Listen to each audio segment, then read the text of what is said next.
Composing Gloves here, and today I'm going to show you how to use the disperser snap-in inside of Phase Plant or just in general to create a cool lo-fi pitch warble effect. Let's jump right into it. Alright, so here I've got a patch, and it's actually a patch we've looked at in the past, but today we're going to be looking at the disperser module in particular. So here I've got a disperser module, it's just in the chain of effects, and I'm going to turn it off first and just play a little bit of the patch for you.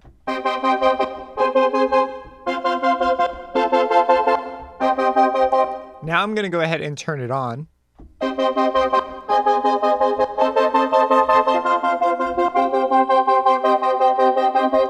And now let me go ahead and turn it on and off and sort of show you.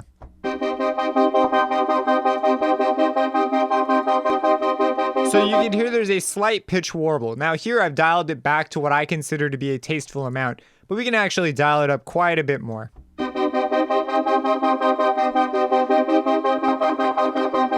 And it's a pretty easy effect to pull off, and one that you might not know is just sort of possible here. So disperser is just sort of an interesting snap-in in general, but basically the way you do this is you simply add a disperser. Let's close this one off, and let's just add in a new disperser.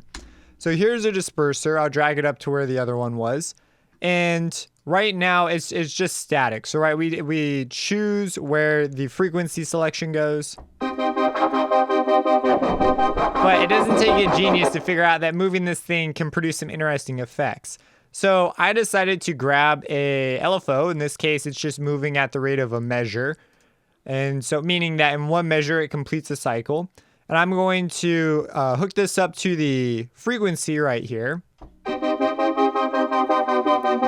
And we have two additional controls, right? So we could control the amount. And you can control the pitch.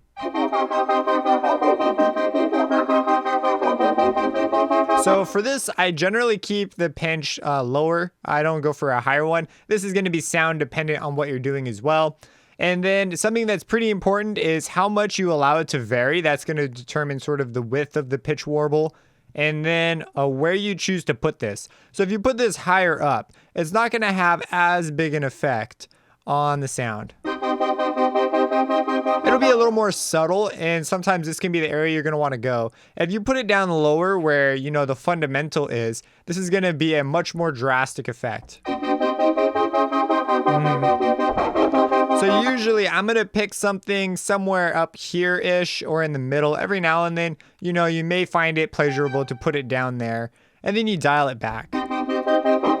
So if you're not getting enough of the effect, if you want more pitch warble, you actually just need to bring it down a bit. And then something else is the speed at which this happens. So right, maybe I want it to be a little more subtle. It's moving just a tad too quick. I can actually slow down the LFO and get a much more subtle effect. If I go to free and then we just go ahead and, whoops, wrong way.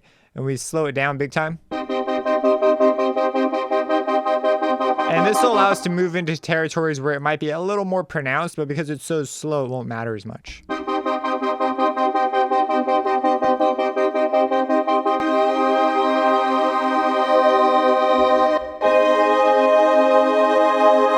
And you can get those nice in-between effects. So it's pretty easy to rein in and get pretty much exactly what you want.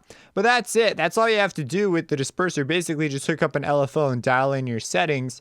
And it could sound really cool. I have it sort of in context here. We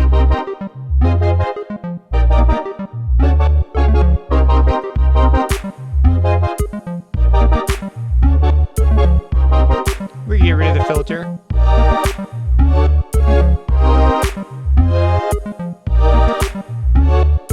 Now I have here an ensemble too, which adds to sort of the pitchiness of it. And if I remove this, it'll be more determined by just the disperser. So putting the disperser first might actually be, it could produce a more subtle effect. And then linking up when the bends happen will be a bit easier. But if we were to put this here instead, and then turn the ensemble back on. You see, you get a different sort of effect. So where this sits in the chain is significant.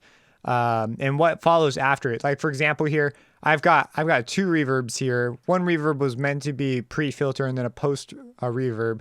If I were to put this after, we'd get a different effect as well, because now the reverb's going to be in the mix.